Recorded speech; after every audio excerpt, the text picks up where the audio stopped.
The rain came down in sheets that November night, turning the Chicago streets into rivers of reflected neon and car lights.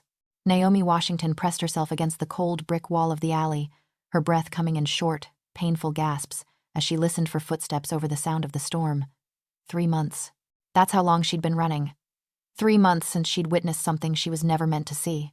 3 months since Marcus Reeves, one of Chicago's most powerful crime lords, had put a price on her head for being in the wrong place at the wrong time. She'd changed her name, cut her natural coils into a short, practical style, stopped wearing the bold colors she loved. Everything about Naomi Washington had been erased, replaced by the ghost of a woman trying desperately to become invisible. But tonight, invisibility had failed her. She'd been working the late shift at Gina's diner on the South Side, a greasy spoon where nobody asked questions and the tips were decent enough to keep her fed. She should have known better than to take the shortcut through the warehouse district. Should have listened to the prickling sensation on the back of her neck that had kept her alive this long. 2 of Reeves's men had spotted her near the abandoned factory. She'd run, her worn sneakers slapping against wet pavement, her server's apron flapping behind her like a surrender flag she refused to wave. Now she was trapped in this alley, a dead end she'd foolishly chosen in her panic. The footsteps were getting closer. Heavy boots, confident strides. They knew she had nowhere left to run. Naomi looked around desperately for anything she could use as a weapon. A broken bottle, a loose brick, anything. Her fingers closed around a rusted pipe just as the 2 men rounded the corner. "End of the line, Naomi," the taller one said, his voice carrying a cruel satisfaction that made her stomach turn. "Mr. Reeves has been very patient, waiting for you to surface. Time to come home. I'm not going anywhere with you," Naomi said, trying to keep her voice steady as she raised the pipe. Her hands were shaking, but she'd be damned if she'd let them see her terror. The second man laughed, a sound devoid of humor. "You gonna fight us with that? Girl, put it down before you hurt yourself. Make this easy." "Easy?" Naomi's voice rose, years of running and fear finally breaking through. "You want to make this easy? You people ruined my life because I delivered food to the wrong apartment at the wrong time. I didn't see anything important. I didn't hear anything important. But Reeves is so paranoid he wants me dead anyway." "Not our problem," the tall one said, reaching into his jacket. "Now come on. We can do this the hard way or the easy way." Naomi gripped the pipe tighter, her whole body trembling. She'd die fighting before she let them take her to Reeves. Everyone knew what happened to people Reeves decided were liabilities. They didn't just disappear. They were made examples of. The sound of a car engine made all 3 of them turn. Headlights suddenly flooded the alley, bright and blinding. The black Mercedes came to a smooth stop, blocking the only exit. For a moment, Naomi thought it was more of Reeves' men. Then the driver's door opened. The man who stepped out moved with a predator's grace, each movement controlled and purposeful. He was tall, broad-shouldered, wearing a suit that probably cost more than Naomi had earned in the past 3 months combined. In the glare of the headlights, she could see dark hair swept back from a face that could have been carved from marble, sharp cheekbones, strong jaw, and eyes that seemed to miss nothing. "Gentlemen," the man said, his voice carrying an accent that spoke of old-world Italian and new-world power. "I believe you're on my territory." The 2 men from Reeves' crew exchanged glances. The tall one straightened, trying to project confidence. "This ain't your business, Santoro. We're just collecting property that belongs to Mr. Reeves." "Property?" The man called Santoro's voice didn't rise, but something in his tone made the temperature in the alley drop 10 degrees. "That woman is not property. And as I said, you are on my territory, without permission, without courtesy, without respect." "Reeves owns the South Side," the second man said, but his voice lacked conviction. "Reeves owns nothing that I have not allowed him to own," Santoro replied. He moved closer, and Naomi noticed for the first time that 2 more men had emerged from the Mercedes. Both armed, both watching Reeves' men, with expressions that promised violence. "And I have certainly not given him permission to hunt frightened women through my streets like animals." The tall man's hand moved toward his jacket again. He didn't even complete the gesture before one of Santoro's men had a gun pointed at his head. "I wouldn't," Santoro said calmly. "My associate has very steady hands and very little patience. Now, I'm going to make this very simple. You have 2 choices. You can walk away right now and tell Marcus Reeves that the woman he's been hunting is under my protection. Or you can continue this confrontation and discover why even Marcus Reeves doesn't cross me." There was a long moment of tension, rain falling steadily around them, steam rising from the wet pavement. Then the tall man raised his hands slowly. "We're going," he said. "But Reeves ain't gonna like this." "Marcus Reeves can make an appointment to discuss his displeasure with me directly," Santoro replied. "I'm sure my secretary can find a time slot sometime next month. Now leave. And tell your employer that Naomi Washington is no longer his concern." The two men backed away slowly, never taking their eyes off Santoro's guards. When they finally turned and ran, their footsteps echoing off the wet brick, Naomi felt her knees start to buckle. The pipe fell from her nerveless fingers, clattering on the pavement. She expected Santoro to turn and leave. Expected him to get back in his expensive car and drive away, his good deed done. Instead, he walked toward her slowly, deliberately, giving her time to process, time to run if she wanted to. "You're safe now," he said quietly, stopping a few feet away. "They won't touch you." Naomi stared at him, trying to understand what had just happened. "Why? Why would you help me? You don't even know me." Santoro's lips curved into something that wasn't quite a smile. "I know enough. I know that Marcus Reeves has been terrorizing a woman who witnessed one of his deals and poses absolutely no threat to him. I know that he's been operating in my city without proper respect for boundaries. And I know that you've been running for 3 months, working jobs that pay cash, sleeping in rooms that rent by the week, living like a ghost." "How do you know all that?" Naomi whispered, a new kind of fear creeping through her chest. "Because it's my business to know what happens in Chicago," Santoro replied. He pulled off his suit jacket and held it out to her. "You're soaking wet and shivering. Take this." Naomi looked at the jacket, then at his face, trying to read his intentions. She'd learned the hard way that men didn't help women out of the goodness of their hearts. There was always a price. "What do you want from me?" she asked bluntly. Santoro's expression shifted, something almost like approval crossing his features. "Smart. Good. You should always ask that question. Right now, I want you to put on this jacket before you catch pneumonia. Then I want you to get in my car so we can talk somewhere dry and warm. After that, we'll see. And if I say no, then I'll have one of my men drive you wherever you want to go, and you can continue running from Marcus Reeves until he eventually catches you." Santoro's voice was matter of fact, not cruel, just stating reality. "Or, you can trust me for 1 hour and hear what I have to offer." Naomi's mind raced through her options. She had maybe $300 hidden in her apartment. No car, no family she could run to, no friends who wouldn't be put in danger by helping her. Marcus Reeves had made sure of that. She took the jacket. It was warm from his body heat and smelled of expensive cologne and something else, something distinctly male that made her pulse quicken in a way that had nothing to do with fear. She wrapped it around her shoulders, the fine wool immediately cutting the chill of the rain-soaked night. 1 hour, she said. Then I decide. Santoro nodded, seeming satisfied with her answer. 1 hour. Come. The car is warm. He opened the back door of the Mercedes, waiting patiently as Naomi made her decision. Finally, she slid into the leather seat, her worn jeans and soaked sneakers looking painfully out of place against the luxury of the interior.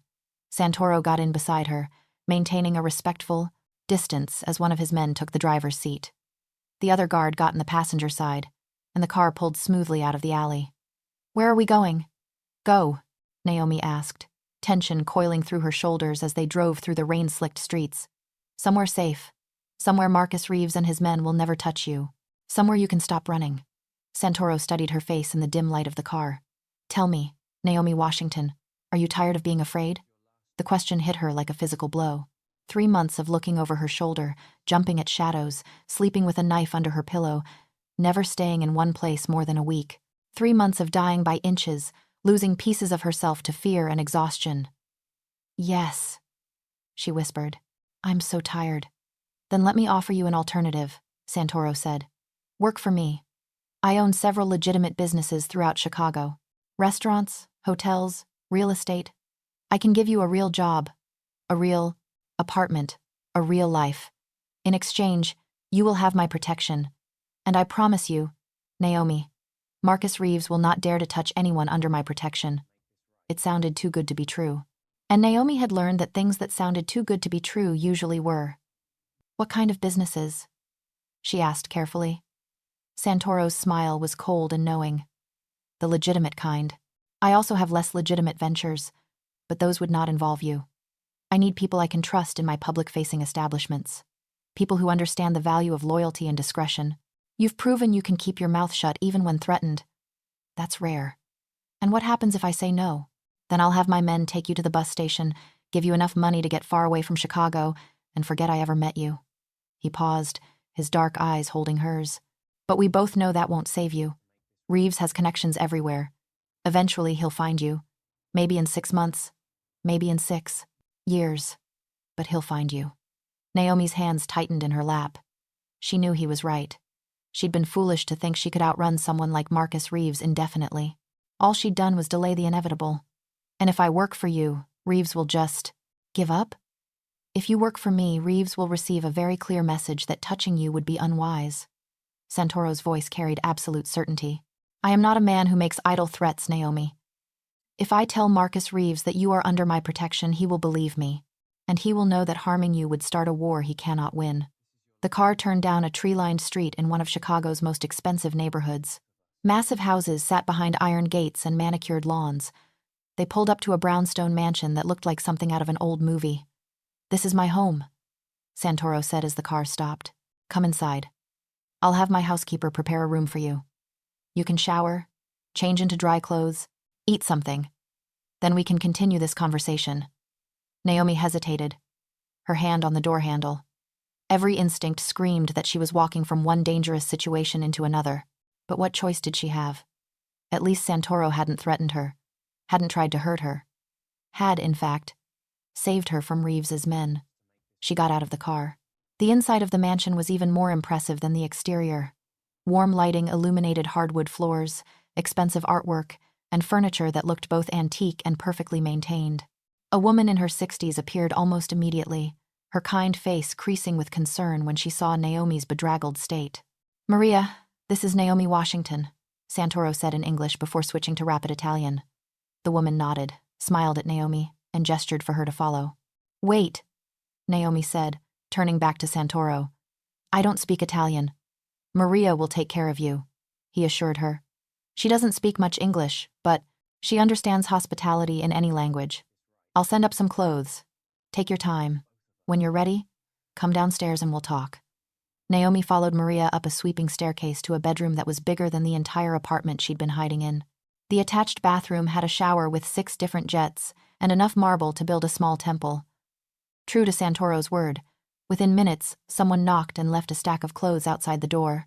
Expensive yoga pants, a soft cashmere sweater, even new underwear in exactly her size. The attention to detail should have comforted her. Instead, it reminded her that Santoro had been watching her for longer than she'd realized. She showered until the hot water ran cold, washing away 3 months of fear and grime. When she finally emerged and dressed in the borrowed clothes, she felt almost human again. Maria had left a tray of food, fresh bread, cheese, fruit, and pasta that smelled like heaven. Naomi ate mechanically, her mind racing. She needed to think clearly, to understand exactly what she was agreeing to before she made any promises. But exhaustion was pulling at her. 3 months of poor sleep and constant fear finally catching up. When she made her way back downstairs, she found Santoro in what appeared to be a library, sitting in a leather chair beside a fireplace, reading what looked like a first edition of something in Italian. He looked up when she entered and set the book aside. Better? He asked. Warmer, at least, Naomi replied, staying near the doorway. Thank you for the clothes. Sit down, Naomi. I'm not going to hurt you. He gestured to the chair across from him. I want to have a conversation. Nothing more. She sat, perching on the edge of the seat, ready to bolt if necessary. Santoro noticed but didn't comment. Let me be very clear about what I'm offering, he said. I own a restaurant called Bella Not in the Loop. High-end Italian cuisine, expensive wine list, clientele that includes some of Chicago's most powerful people. I need a new assistant manager. Someone smart, someone observant, someone who can handle pressure. The job pays $75,000 a year plus benefits. You would also have an apartment above the restaurant, rent-free. Naomi's eyes widened. $75,000? That's more than you've ever made, I know. But it's a legitimate salary for a legitimate position. You would be expected to work hard. My restaurants maintain very high standards. He leaned forward slightly. In exchange for this opportunity, I expect absolute loyalty and discretion. You would see things, hear things, meet people. None of it leaves the restaurant, ever. Can you do that? I kept my mouth shut when it might have gotten me killed, Naomi said quietly. I think I can manage discretion. Good. There's one more condition. Santoro's expression grew serious. If you accept this offer, you don't run. Not from Reeves, not from problems, not from me.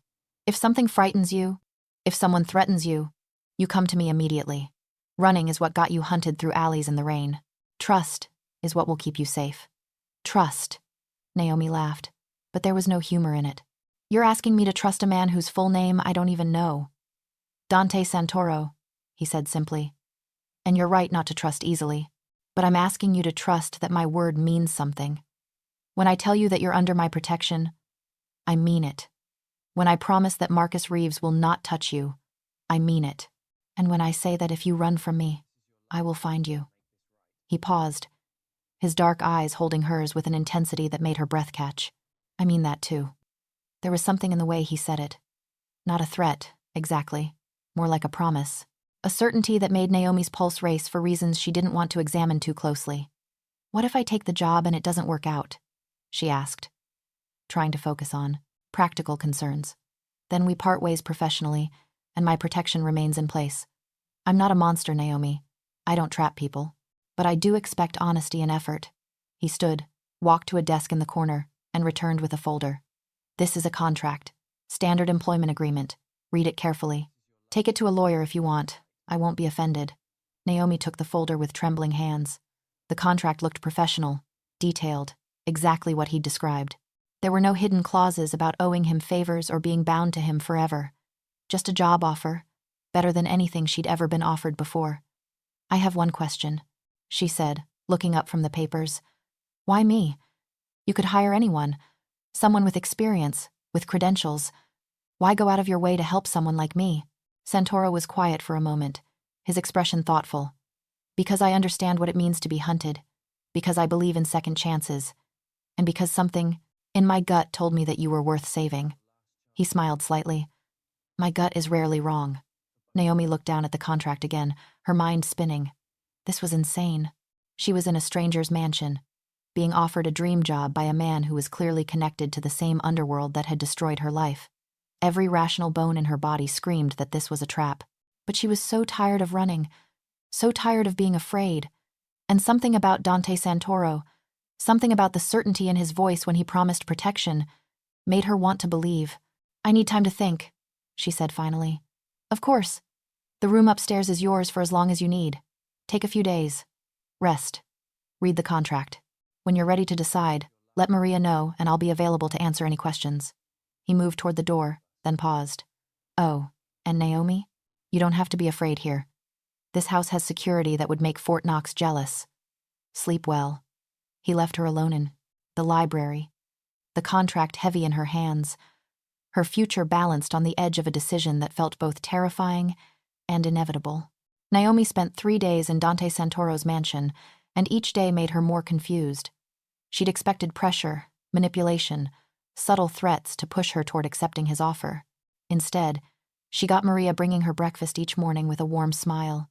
She got access to a library that made her heart ache with longing she'd loved reading before her life fell apart. But books had seemed like an unaffordable luxury during 3 months of running. She got solitude when she needed it and company when she didn't want to be alone. Dante himself appeared irregularly, always knocking before entering whatever room she was in, always asking permission before sitting down. They talked about books, about Chicago, about nothing important. He never once mentioned the job offer or asked about her decision. On the third evening, Naomi found herself in the mansion's massive kitchen, watching Maria prepare dinner. The older woman moved with practiced efficiency, her hands creating magic from simple ingredients.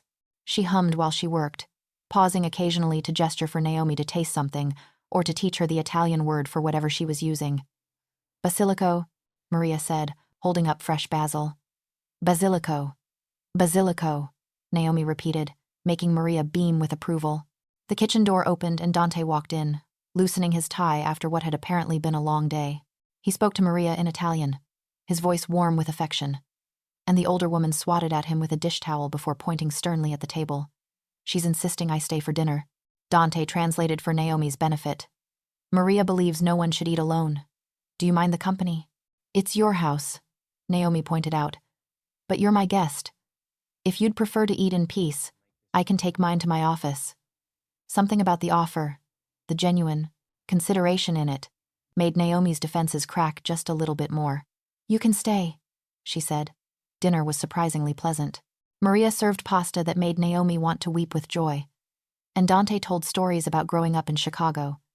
His Italian father teaching him the restaurant business, his Irish mother insisting he get a proper education.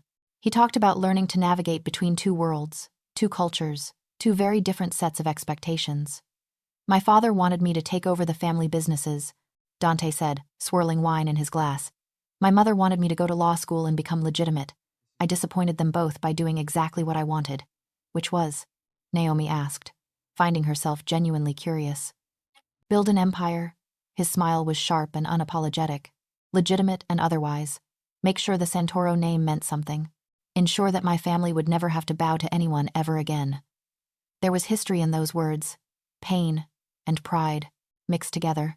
Naomi thought about her own family, her grandmother who'd raised her in a 2-bedroom apartment on the south side, working 3 jobs to keep Naomi fed and in school. Her grandmother who'd died 2 years ago, never knowing that her granddaughter would end up running for her life through Chicago's alleys. You're thinking about someone, Dante observed. Someone you lost. My grandmother, Naomi admitted. She would have known what to do about all this. She always knew what to do. What would she tell you? Naomi considered the question carefully. She'd tell me to stop being afraid of living. That surviving isn't the same as being alive. She met his eyes across the table. She'd probably tell me I was an idiot for hesitating about your offer. Smart woman. She was. She'd also tell me that if something seems too good to be true, it usually is. Also smart. Dante set down his wineglass. So let's address that concern directly. What feels too good to be true about my offer? All of it, Naomi said bluntly. A job I'm not qualified for. An apartment I can't afford. Protection from a man who terrifies me just by existing. There has to be a catch. The catch is that you'll work harder than you ever have in your life. That you'll be watched by people who want me to fail. Who will look for any excuse to prove that the Santoro businesses are fronts for criminal activity. That you'll have to be perfect, professional, unimpeachable. He leaned back in his chair. And yes, you'll be associated with me, which means making enemies you never asked for. That's it? Just do the job well and deal with your reputation? That's it. I won't lie to you, Naomi. My world is dangerous. But the danger doesn't come from me. It comes from people who want what I have, who resent what I've built. If you work for me, you'll be protected from those people. But you'll also be visible to them. That's the real cost of accepting my offer. Naomi thought. About Marcus Reeves. About 3 months of hiding in shadows. About the freedom she'd lost because she'd seen something she shouldn't have. At least working for Dante, she'd be visible. She'd have power, position, protection. She wouldn't be hiding anymore. I want to see the restaurant, she said suddenly. Before I decide, I want to see where I'd be working. Dante smiled. Of course. We can go tomorrow if you'd like. I have a meeting there in the afternoon. You can observe, get a feel for the operation. Okay, tomorrow then. That night, lying in the guest bedroom that felt more like a luxury hotel suite, Naomi pulled out the contract and read it again. Really read it. Looking for the loopholes, the hidden costs, the trap that had to be waiting. She found nothing but a legitimate job offer with a salary that would change her life. Around 2 a.m., she finally fell asleep, her grandmother's voice echoing in her head. Stop being afraid of living, baby girl. Surviving isn't enough. The next afternoon, Dante's driver took them to the Loop, Chicago's business and cultural heart. Bella Notte occupied the ground floor of a historic building, its facade elegant without being ostentatious. Through the windows, Naomi could see white tablecloths, gleaming wine glasses, and soft lighting that promised intimacy. We're not open for lunch, Dante explained as he held the door for her. But I have a staff meeting scheduled. You can sit in, see how we operate. The interior was even more beautiful than she'd imagined. Rich wood, subtle Italian artwork, a wine display that probably cost more than her grandmother's apartment. Everything spoke of quality, tradition, attention to detail. A man in his 50s approached, his chef's whites immaculate, his expression shifting from all business to genuine warmth when he saw Dante. Boss, we weren't expecting you until 3. I'm early, Francesco. This is Naomi Washington. She's considering the assistant manager position. Francesco's shrewd eyes swept over Naomi, taking in her simple jeans and sweater, her natural hair pulled back in a simple bun, her lack of restaurant experience. She could see his doubt and felt her spine straighten. "She has hospitality experience?" Francesco asked Dante, his tone skeptical. "She has people skills, work ethic, and integrity," Dante replied smoothly. "Everything else can be taught. Show her around while I make some calls. Let her see what we do here." For the next hour, Francesco walked Naomi through Bellinotte's operation, and despite his initial skepticism, she could tell he loved the restaurant. He explained they're sourcing only the best ingredients, many imported directly from Italy. Their wine program carefully curated to complement the menu. Their staff trained to provide service that felt warm and personal rather than stuffy. "Mr. Santoro is very demanding," Francesco said as they stood in the kitchen, watching prep cooks work with focused efficiency. "He expects perfection. Not because he's cruel, but because this restaurant represents his name, his heritage. You understand?" "I understand standards," Naomi said. "I understand that quality matters." Francesco studied her again, something in his expression softening. "You ever work in fine dining before?" "I've worked every kind of dining. Diners, cafeterias, catering companies. Never anywhere this nice. But I know how to work hard and I know how to make customers happy. That's something, at least." He glanced toward Dante's office, then back to Naomi. "Can I give you some advice? Off the record? Please. Mr. Santoro is a good man to work for. Loyal, fair, protective of his people. But he's also—" Francesco chose his words carefully. "He's also a man with complicated connections. You seem like a nice girl. Make sure you know what you're getting into before you accept this job." "I know exactly what I'm getting into," Naomi said quietly. "Better than you might think." Francesco nodded slowly. "Then welcome to Bellinotte. You'll start Monday if you want the job. I haven't said yes yet." "You will." He smiled slightly. "I've seen that look before. That's the look of someone tired of running who finally found a place to stand." Before Naomi could respond, raised voices came from the direction of Dante's office. Francesco's expression changed instantly, becoming alert and concerned. "Stay here," he ordered, moving quickly toward the sound. But Naomi followed, her heart pounding. Through the half-open office door, she could see Dante standing behind his desk. His posture relaxed, but his voice carrying absolute authority as he spoke to three men in expensive suits. "I've been very clear about the new arrangement," Dante was saying. "The South Side is no longer open territory. If Reeves wants to operate there, he negotiates with me first. Reeves ain't gonna like being told where he can and can't do business." One of the men said, his tone aggressive. "Then Marcus Reeves can make an appointment to discuss his feelings with me directly." Dante's voice never rose, but something in his tone made the temperature in the room drop. "What he cannot do is continue to operate in my territory without permission, hunting women through my streets, causing problems that attract attention we don't need." "This about that girl? The witness?" The man laughed. "Reeves is just tying up loose ends. No reason for you to get involved. The reason I'm involved is because Marcus Reeves decided to wage a 3-month campaign of terror against a woman who poses absolutely no threat to him. That kind of reckless, unnecessary violence is bad for business. My business." Dante leaned forward slightly. "So, here's how this is going to work. You're going to go back to Marcus and deliver a message. Naomi Washington is under my protection. If he or any of his people approach her, threaten her, or even look at her the wrong way, I will consider it a personal insult that requires immediate correction. Are we clear?" The men exchanged glances. Finally, the one who'd been doing most of the talking nodded reluctantly. "We'll deliver the message. But this ain't over." "Yes," Dante said quietly. "It is." The men left through a side door, and Naomi stepped back quickly, not wanting to be caught eavesdropping. But Dante appeared in the doorway a moment later, his expression shifting when he saw her. "You heard," he said. "It wasn't a question. I heard. You were negotiating with Reeves's people. About me. I was making sure that Marcus Reeves understands the consequences of continuing to pursue you." Dante walked closer, his dark eyes searching her face. "Does that frighten you?" Naomi thought about the question carefully. "It should, but mostly it makes me feel safe." For the first time in 3 months, something flickered across Dante's expression, approval, satisfaction, something else she couldn't quite name. "Good," he said simply. "Now, have you made your decision about the job?" Naomi took a deep breath. This was it. The moment where she either kept running or planted her feet and fought for a life that was actually worth living. I'll take it. On one condition. Name it. If I'm going to work for you, represent your business, be part of your world, I need to understand it. Really understand it. No more polite fictions about legitimate businesses and complicated connections. I need the truth. Dante was quiet for a long moment, studying her with an intensity that made her feel stripped bare. Finally, he nodded. Come to my house for dinner tonight. I'll tell you everything, and then you can make your final decision with full knowledge of exactly who and what I am. Okay, Naomi agreed. Tonight. She spent the rest of the afternoon at Bella Notte, watching the dinner service set up, learning names, getting a feel for the rhythm of the operation.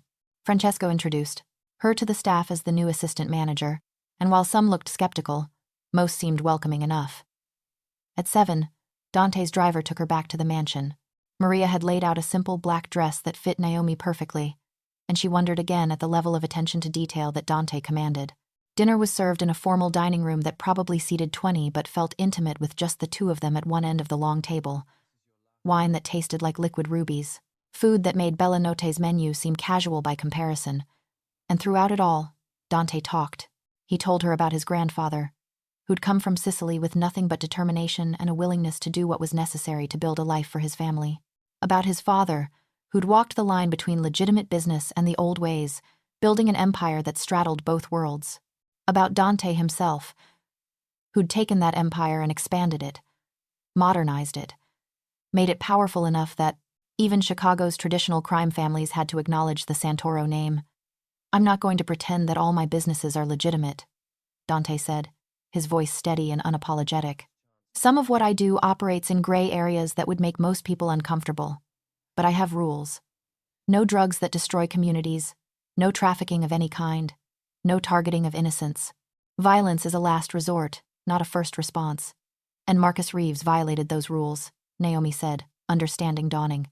Marcus Reeves has been violating those rules for months, causing problems, attracting attention, operating with a recklessness that threatens stability. You were just the excuse I needed to draw a line. So, helping me was about business, not kindness. It was both. Dante leaned forward, his dark eyes holding hers. Yes, you gave me an opportunity to put Reeves in his place, but I also genuinely couldn't stomach the idea of him hunting you like an animal because you had the misfortune to deliver food to the wrong apartment. Both things can be true. Naomi sipped her wine, processing everything he'd told her. If I work for you, really work for you, will I be part of the illegal operations too? No. Bella Notte is completely legitimate. Every penny accounted for. Every transaction above board. I need some businesses that can withstand any scrutiny. If you work there, you'll never be asked to do anything illegal.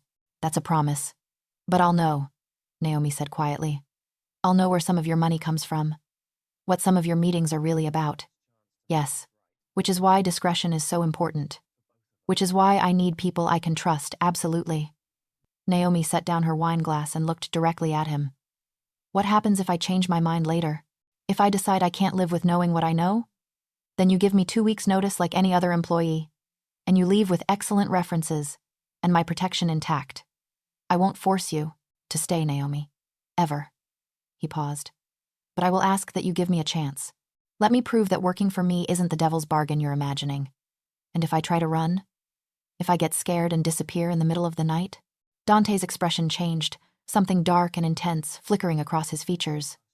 When he spoke, his voice was quiet but carried absolute conviction. Then I'll find you. Not to hurt you. Not to punish you. But because once you're under my protection, you stay under my protection. Run to California. Run to Mexico. Run to hell itself if you want. I'll find you, Naomi. And I'll make sure you're safe. The promise sent a shiver down Naomi's spine that had nothing to do with fear and everything to do with the intensity in his eyes, the certainty in his voice. This was a man who meant every word he said. A man who didn't make idle promises or empty threats. Okay, she whispered. I'll stay. I'll work for you. I'll stop running. Dante smiled, and, for the first time since she'd met him, it reached his eyes. Good. Then welcome to the family, Naomi Washington. The first month at Bella Notte passed in a blur of learning and adjustment. Naomi threw herself into understanding every aspect of the restaurant's operation. She memorized wine lists and learned to pronounce Italian dishes properly. She studied the reservation system and the VIP client preferences. She worked doubles and triples, determined to prove that Dante's faith in her wasn't misplaced. The work was exhausting and exhilarating in equal measure. She'd never worked anywhere that demanded such perfection, such attention to every detail. The linens had to be pressed just so. The flowers on each table had to be fresh daily, arranged with an artist's eye. The service had to be warm but professional, attentive but not intrusive. Every night, Naomi would return to her apartment above the restaurant, bone-tired but satisfied. She'd kicked off her heels and massaged her aching feet, reviewing the evening's service in her mind, noting what had worked and what needed improvement. Sometimes she'd find a note slipped under her door, Dante's angular handwriting offering observations or praise or suggestions for the next day. Those notes became her treasured possessions, evidence that he was watching, that he cared, that she mattered to him as more than just an employee. The apartment itself was a revelation. After months of living in cheap weekly rentals with broken locks and mysterious stains, having her own space clean, safe, beautiful, felt like luxury beyond measure. She'd spent her first night there just walking from room to room, touching the exposed brick walls, running her hands over furniture that wasn't held together with duct tape, standing at the windows watching Chicago's lights twinkle in the darkness. She could sleep through the night without waking at every sound. She could leave her few possessions out without fear of them being stolen. Could take long, hot showers without worrying about running out of quarters for the communal bathroom down the hall. For the first time since her grandmother died, Naomi felt like she had a home. Francesco became her unexpected ally, teaching her the fine points of high-end service with a patience that surprised them both. The first week, he'd been skeptical, testing her with impossible requests and watching to see if she'd crack under pressure. When she handled a tableside fire, a picky celebrity's dietary restrictions, and a reservation system crash all in one night without breaking a sweat, he'd grudgingly nodded his approval. "You have the nerves for this work," he'd said in his gruff way. "That's good. Mr. Santoro doesn't tolerate weakness." But it wasn't just nerves that helped Naomi succeed. It was genuine interest in the work. Fascination with the intricate dance of fine dining service. Pride in creating perfect experiences for guests who'd chosen Bella Notte for their important moments. She learned to read body language, to anticipate needs before they were voiced, to make every person who walked through the door feel like they were the most important customer in Chicago. The rest of the staff gradually warmed to her, especially after she stayed until 3 a.m. helping clean up after a private party when 2 servers called in sick. She'd rolled up her sleeves and worked alongside the dishwashers, the busboys, the cooks who were dead on their feet. No job was beneath her, no task too menial. By sunrise, when they'd finally finished and Francesco had ordered pizza for everyone still standing, Naomi had earned their respect. Word got back to Dante, of course. Everything got back to Dante eventually. He'd called her into his office the next afternoon, his expression unreadable as she stood before his desk. Exhausted but satisfied. "You worked until dawn," he said. "The work needed to be done. You're the assistant manager. You could have delegated." To whom? Everyone else was already working. It was all hands on deck. Dante had studied her for a long moment, something flickering in his dark eyes that made her pulse quicken. "You're either remarkably dedicated or remarkably foolish. Can't I be both?" He'd smiled then, and it transformed his face from intimidating to breathtaking. "Come here." Naomi had hesitated, aware that they were alone in his office, aware that the air between them felt charged with something dangerous. But she'd walked around his desk, stopped in front of his chair, waited. Dante had reached out, taking her hand, examining her raw, reddened fingers, evidence of hours spent washing dishes and scrubbing surfaces. "You'll hurt yourself," he'd said quietly. "I'll heal, Naomi." He'd pulled her closer until she stood between his knees, his hands resting on her hips. "You don't have to prove yourself. I already know your worth." "Maybe I'm proving it to myself," she'd whispered, aware of how close they were, how easy it would be to lean down and kiss him. But she hadn't. Not then. There was too much at stake, too many complications. So she'd stepped back, made some excuse about needing to review the evening's reservations, and fled his office before she did something they'd both regret. After that, the tension between them had become almost unbearable. Every conversation carried subtext.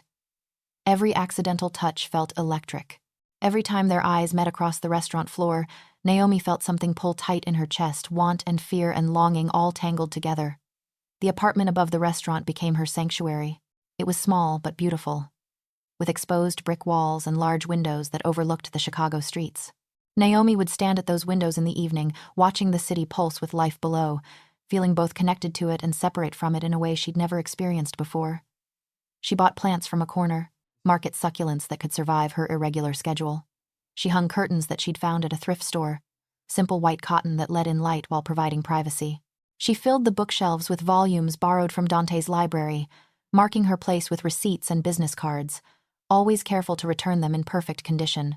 For the first time in months, Naomi could sleep without a knife under her pillow, could walk to work without constantly looking over her shoulder, could breathe without feeling like prey being stalked by an invisible predator. Marcus Reeves, it seemed, had gotten the message. No more men following her, no more threatening phone calls, no more sense of being hunted. It was as if she'd simply ceased to exist in his world, protected by the invisible shield of Dante Santoro's promise. But while Reeves had backed off, Naomi became aware of other eyes watching her. Dante's security, always discreet but always present. Other restaurant owners who'd heard about the new assistant manager at Bellinate and wondered who she was to command such attention. Customers who noticed the way Dante watched her when he thought no one was looking, the way his entire demeanor would soften when she entered a room. The whispers started after about 6 weeks. Nothing overt, nothing cruel, just speculation, curiosity, the natural human tendency to notice when something unusual was happening and try to understand it. The apartment above the restaurant became her sanctuary. It was small but beautiful, with exposed brick walls and large windows that overlooked the Chicago streets. For the first time in months, Naomi could sleep without a knife under her pillow, could walk to work without constantly looking over her shoulder. Marcus Reeves, it seemed, had gotten the message. No more men following her, no more threatening phone calls. It was as if she'd simply ceased to exist in his world, protected by the invisible shield of Dante. Santoro's promise. Dante himself appeared at the restaurant several times a week, always impeccably dressed, always commanding attention without trying. He'd observe service from a corner table, taking note of details that even Naomi's trained eye sometimes missed. Afterward, he'd pull her into his office to discuss improvements, adjustments, and problems that needed solving. Those conversations were Naomi's favorite part of the job. Dante challenged her, pushed her to think strategically, to see not just the immediate problem but the larger patterns. He listened when she spoke, valued her input, treated her like a partner rather than an employee. It would have been so easy to develop feelings for him, so dangerous. Naomi reminded herself daily that Dante Santoro was her boss, her protector, and absolutely off-limits. He was a man who moved through a world of power and violence with casual ease, a man whose phone calls could end careers or lives depending on his mood, a man who was, despite his Italian charm and devastating smile, fundamentally dangerous. She was doing a decent job of maintaining professional distance until the night everything changed. It was a Thursday evening, and Bellinate was fully booked with a waiting list of people hoping for cancellations. Naomi was managing the floor, ensuring service flowed smoothly, when she noticed a commotion near the bar. A man in an expensive suit was harassing one of their servers, Lisa, a college student who worked nights to pay her tuition. The man was drunk, handsy, and getting aggressive despite Lisa's increasingly desperate attempts to extricate herself professionally. Naomi moved quickly, intercepting before the situation could escalate further. "Sir, I'm going to have to ask you to remove your hand from my employee," she said firmly but quietly, aware that other diners were starting to notice. The man turned, his florid face twisted with alcohol and entitlement. "Who the hell are you?" "I'm the first assistant manager, and you're making my server uncomfortable. I'll have someone call you a car. Your dinner's on the house tonight, but I'm going to ask you to leave." "I'm not going anywhere." The man slurred. "This little bitch was flirting with me all night, leading me on." "I was doing my job," Lisa interrupted, her voice shaking. "I was being professional and you grabbed—" The man's hand shot out, grabbing Lisa's wrist hard enough to make her gasp, and Naomi's vision went red. Later, she wouldn't remember the exact sequence of events, but somehow the man ended up face down on the bar, his arm twisted behind his back, Naomi's knee in the small of his back and her voice deadly calm in his ear. "You have 3 seconds to let go of her wrist before I dislocate your shoulder. 1, 2. "Naomi." Dante's voice cut through her fury like ice water. She looked up to find him standing behind the bar, his expression unreadable. "I'll take it from here." Naomi released the man, immediately, stepping back as Dante pulled him upright with deceptive gentleness. But there was nothing gentle in his voice when he spoke. You grabbed my employee. In my restaurant. After being asked to leave. That was a poor decision. The drunk man tried to bluster. Do you know who I am? I know exactly who you are, Councilman Patterson, which is why I'm giving you a choice. You can leave quietly right now, and we'll pretend this never happened. Or you can continue making a scene, and I'll have security escort you out while someone calls your wife to come get you. Dante smiled, but it didn't reach his eyes. I believe she's hosting her garden club tomorrow. Would hate for her to hear about this from anyone other than you. Councilman Patterson's face went from red to white. He grabbed his coat and stumbled toward the exit, muttering something incoherent. After he left, Dante turned to Lisa. Are you all right? Yes, sir, thank you. I'm sorry, I didn't mean to cause trouble. You didn't cause anything. Take 15 minutes, get some air. We'll handle your tables. After Lisa disappeared toward the staff room, Dante's attention shifted to Naomi. My office. Now. Naomi followed him, her heart sinking. She'd just assaulted a customer. A city councilman. She was going to be fired, arrested, probably both. Dante closed the office door and turned to face her, his expression still unreadable. I'm sorry, Naomi started. I know I shouldn't have. You were magnificent, Dante interrupted. Protective, decisive, controlled. You didn't hurt him even though you clearly wanted to. You defended someone under your authority who couldn't defend herself. That was exactly the right thing to do. Naomi blinked, trying to process his words. I'm not fired? Fired? Naomi, you just demonstrated exactly why I hired you. You have principles. You protect your people. You don't back down when someone weaker needs defending. He moved closer, his dark eyes, intense. Do you know how rare that is? How valuable? I thought you'd be angry, that I'd caused a scene, embarrassed you in front of customers. The only embarrassment was Councilman Patterson's behavior. You handled it perfectly. Better than I would have, actually. I'd have been tempted to break his wrist. There was something in Dante's voice, in the way he was looking at her, that made Naomi's breath catch. They were standing too close, the small office suddenly feeling smaller, the air between them charged with something dangerous. Naomi, Dante said quietly, his accent thickening slightly. I need to tell you something. Okay, she whispered, her heart pounding. The night I found you in that alley, I told myself I was helping you for strategic reasons. To put Reeves in his place. To prove a point.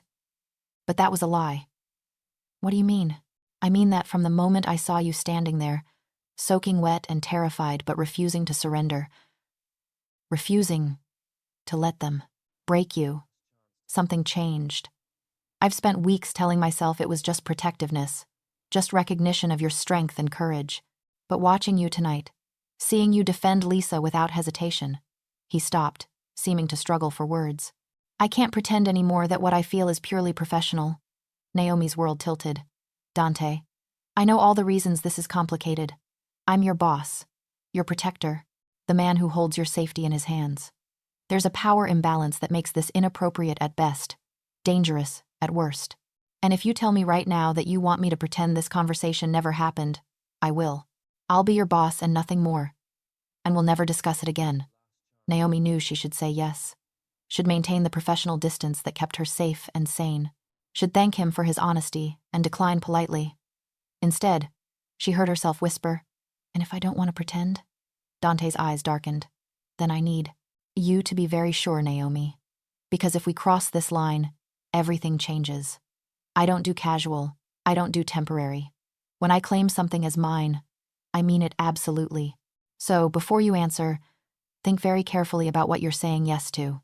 Naomi thought about the past month, about feeling safe for the first time in years, about the way her heart raced when Dante walked into the restaurant, about the conversations in his office that stretched long past closing time because neither of them wanted them to end, about the way he looked at her like she was precious, protected, worth everything.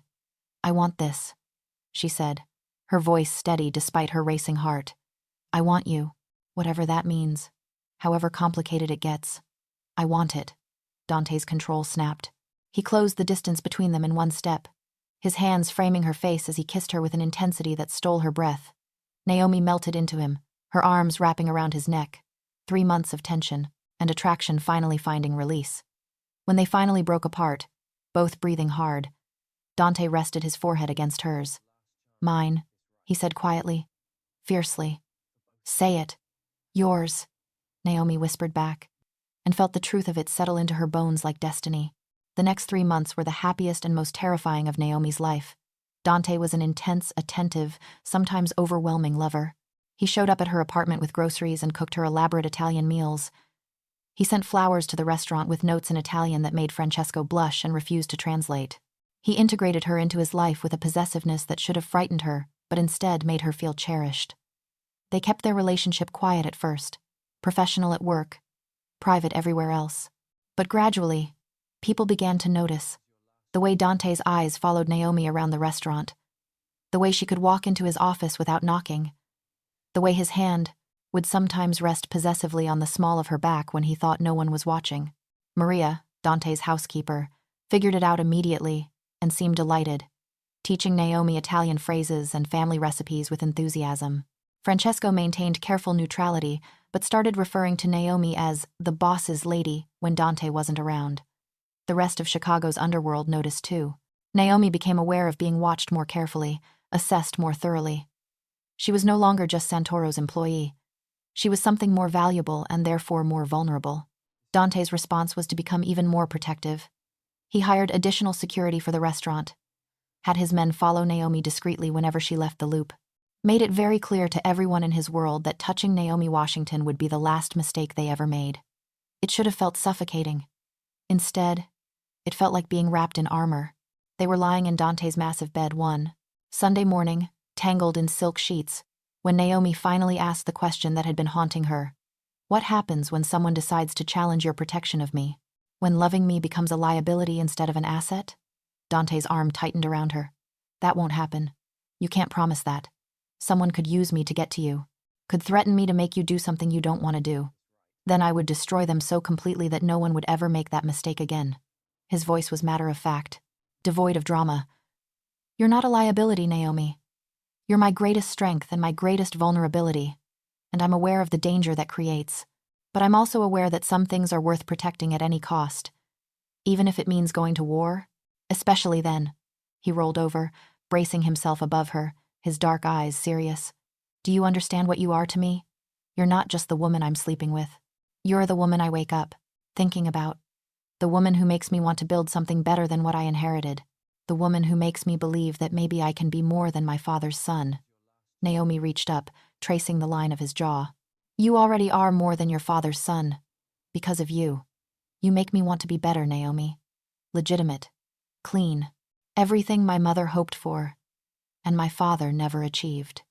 You can't change your whole life for me. That's too much pressure. I'm not changing my life for you. I'm changing it because you make me see what's possible. There's a difference.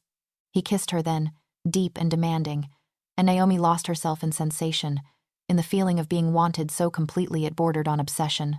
Later, as they shared coffee in Dante's massive kitchen, he brought up something that had clearly been on his mind. I want you to meet my mother. Naomi's coffee cup paused halfway to her lips.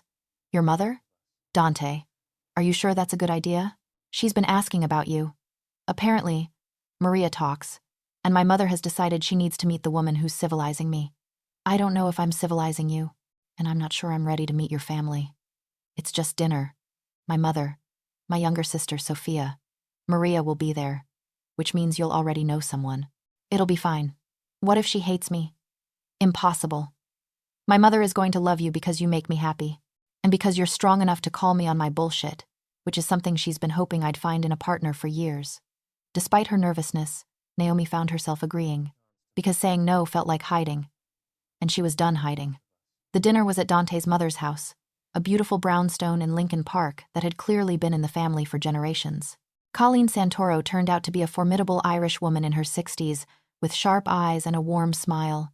Sophia, Dante's sister, was a lawyer with her mother's directness and her father's strategic mind.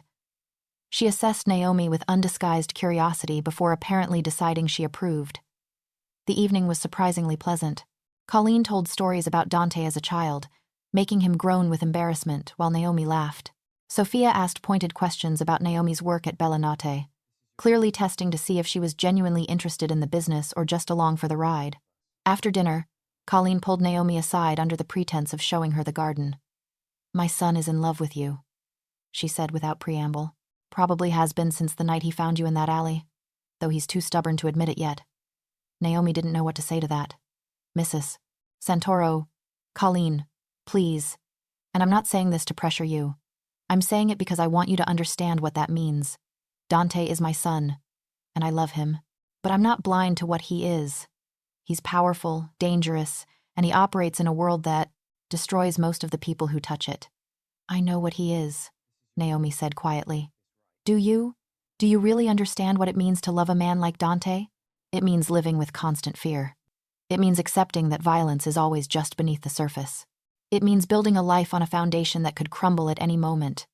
Colleen's expression softened. But it also means being loved with a ferocity that most people never experience. Being protected with a determination that borders on obsession. Being valued above everything else in his world. Is that how Dante's father loved you? Yes. And it was both the best and worst decision I ever made. I wouldn't trade a moment of it, but I also wouldn't wish it on anyone. Colleen took Naomi's hands. So I'm asking you, as a mother who loves her son and wants him to be happy, are you strong enough for this? Strong enough to love him despite everything he is? Strong enough to stay when things get difficult? And they will. Get difficult? Naomi thought about Marcus Reeves, about running through rain-soaked alleys, about thinking she'd die alone and afraid.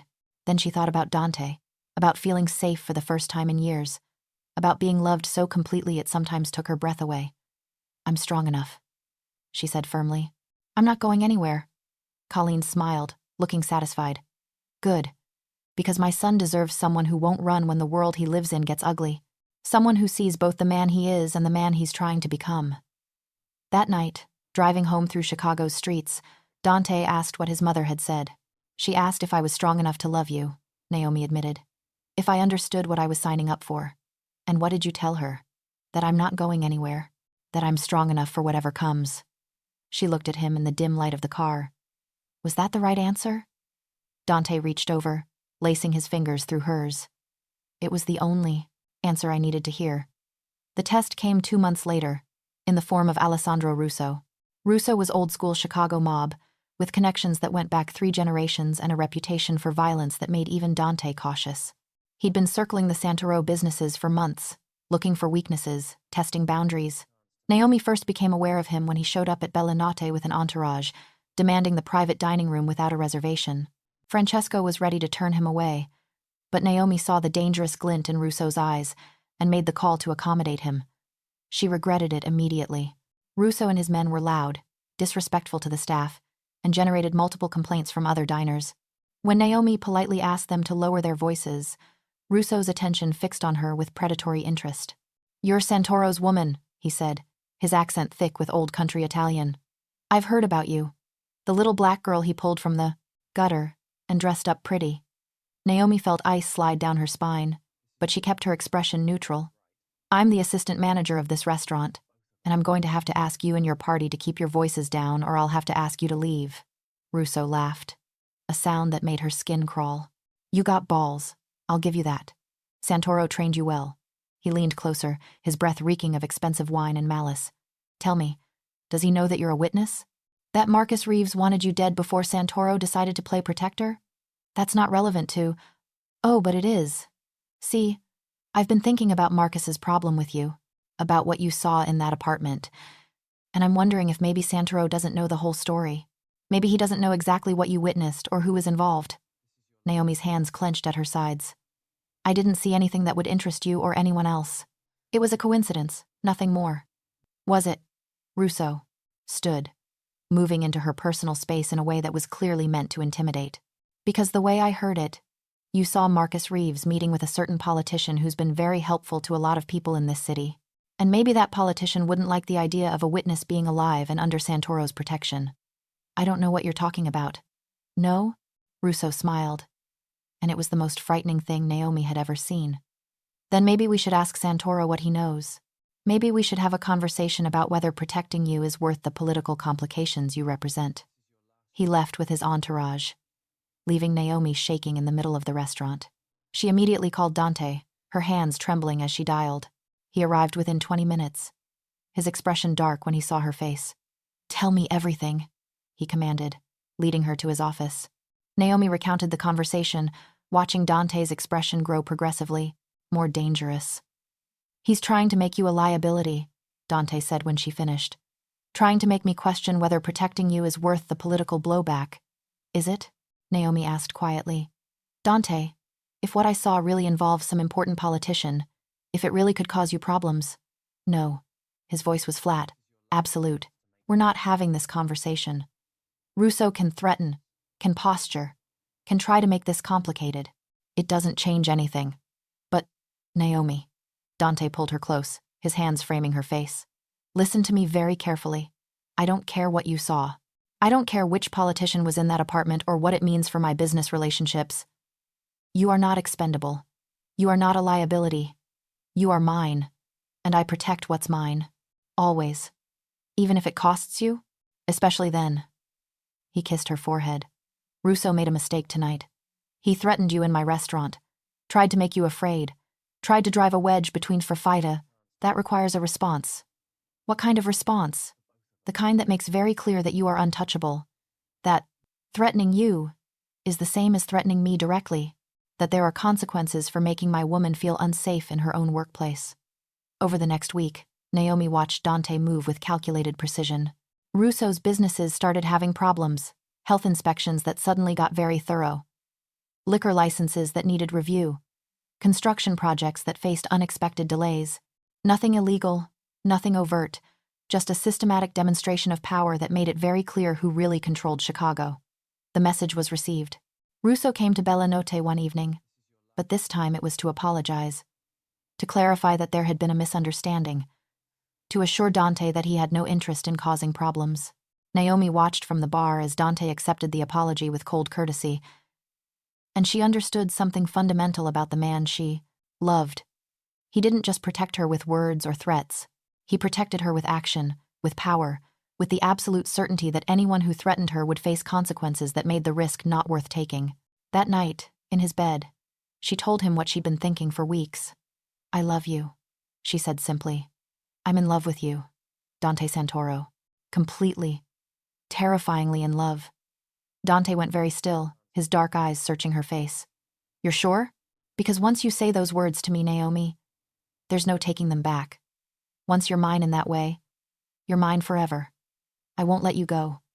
Ever. I know. And I'm not going anywhere." She traced the line of his jaw. "I've spent 3 months running from danger. I'm done running. I'm choosing you.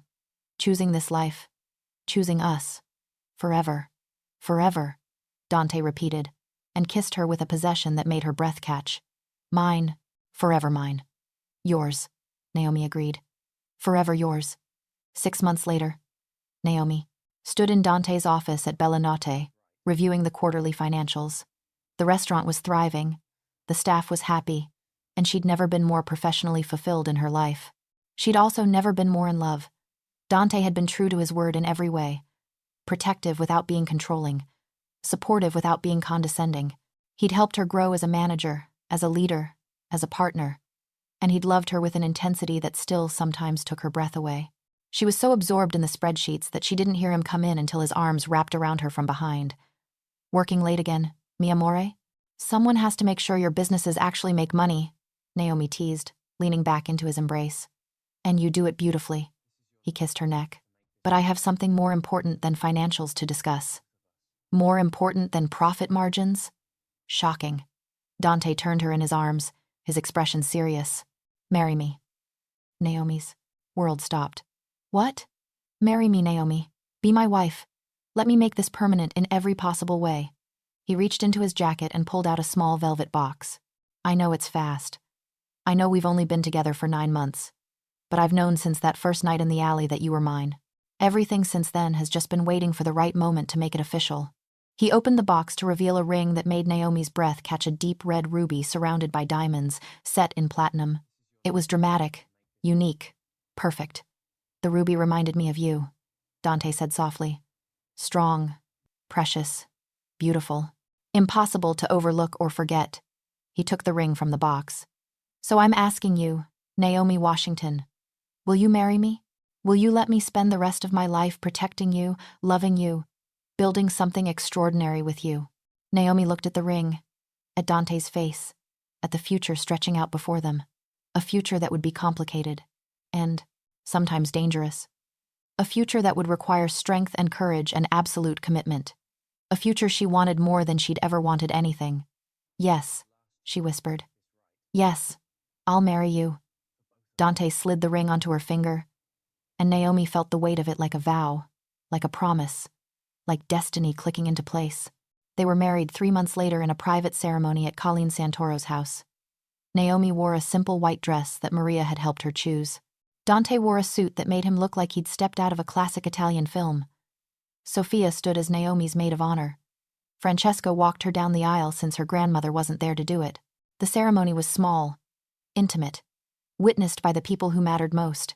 And when the priest pronounced them husband and wife, when Dante kissed her with a possession that made several guests clear their throats, Naomi felt completely, perfectly happy. The reception was at Bella Notte, which they'd closed for the evening. Dante had arranged for a traditional Italian feast, wine that probably cost more than most people's cars, music that made even the normally reserved Francesco dance with Maria. Late in the evening, Naomi found herself on the restaurant's small balcony, looking out over Chicago's lights. She was thinking about how far she'd come from running through rain-soaked alleys to standing here as Dante Santoro's wife, protected and loved and safe. Dante joined her, wrapping his arms around her from behind, his chin resting on her shoulder. "Happy, Mrs. Santoro?" Deliriously, Naomi admitted. "Though I'm still keeping Washington professionally. The staff is used to it. Keep whatever name makes you happy. You're still mine." He turned her to face him. "I need to tell you something." "That sounds ominous." "Not ominous, just honest." Dante's expression grew serious. "The life I've given you, the protection, the safety, it's not free, Naomi. It requires me to be what I am, to do what I do. And there will be times when that's ugly, times when you see sides of me that aren't gentle or civilized. I know what you are, Dante. I married you anyway. I know you did. But I want you to understand something fundamental. No matter what happens, no matter what you see or learn about my work, you are the line I won't cross. You are the reason I'm trying to build something better. You are my humanity in a world that often has none." "That's a lot of pressure," Naomi said lightly, but her heart was full. "It's the truth, and it's why I need you to make me a promise." "What promise?" "That you'll never run from me. That if something frightens you, you'll tell me instead of disappearing. That if this life gets too hard, you'll fight with me instead of running from me." He gripped her hands. "Because I meant what I said that first night, Naomi. If you run, I will find you. Even if you try to hide in hell itself, I will find you and bring you home." Naomi thought about that night in the alley, about Dante's promise, when she'd asked what would happen if she ran. She thought about the past year, about learning to stand instead of hide, about choosing love instead of fear. "I promise," she said firmly. "I won't run. Not from you, not from us, not from this life. I'm done running, Dante. Forever." Dante kissed her, deep and claiming, and Naomi felt the promise settle into her bones like a vow more binding than any they'd spoken at the ceremony. She was his. He was hers, and nothing, not danger, not fear, not the complicated world they lived in would change that. Naomi Santoro stood in the kitchen of their new home, a restored Victorian mansion that she'd helped Dante choose and renovate, watching her husband teach their 6-month-old daughter Isabella to wave. Bella, as they called her, had her father's dark eyes and her mother's smile. She was spoiled rotten by Maria, doted on by Colleen and Sofia, and absolutely the light of Dante's life. "She's going to be trouble," Naomi said, watching Dante make ridiculous faces to make Bella laugh, just like her father. "Trouble?" Dante looked up, grinning. "Our daughter is an angel. Tell your mama you're an angel, Principessa." Bella blew a raspberry, making them both laugh. Life had changed in unexpected ways over the past 2 years. Dante had gradually moved more of his business interests into legitimate ventures. Bella Notte had expanded to 3 locations. Naomi had become a partner in the restaurant business, her business degree finally getting the use she'd always hoped for. They still lived in a world of complications and power. Dante was still the man he'd always been protective, possessive, willing to do what was necessary to protect his family. But he was also a father now, a husband, a man building a legacy that his daughter could be proud of. Marcus Reeves was in federal prison, taken down by an investigation that Dante had carefully, quietly, supported. Alessandro Russo had moved his operations to New York after deciding that Chicago was too crowded. Most of the old guard had learned that it was easier to work with Dante Santoro than against him, and Naomi had learned that the strength she'd developed while running could be even more powerful when she stopped running and started standing her ground. "What are you thinking about?" Dante asked, coming to stand beside her with Bella in his arms. "How far we've come.